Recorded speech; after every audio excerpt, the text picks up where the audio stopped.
اور ان کافروں نے عیسیٰ علیہ السلام کے خلاف خفیہ تدبیر کی اور اللہ نے بھی خفیہ تدبیر کی،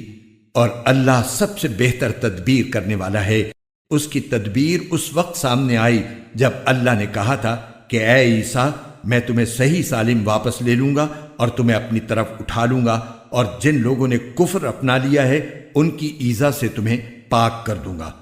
اور جن لوگوں نے تمہاری اتباع کی ہے ان کو قیامت کے دن تک ان لوگوں پر غالب رکھوں گا جنہوں نے تمہارا انکار کیا ہے۔ پھر تم سب کو میرے پاس لوٹ کر آنا ہے، اس وقت میں تمہارے درمیان ان باتوں کا فیصلہ کروں گا جن میں تم اختلاف کرتے تھے۔ چنانچہ جو لوگ ایسے ہیں کہ انہوں نے کفر اپنا لیا ہے ان کو تو میں دنیا اور آخرت میں سخت عذاب دوں گا،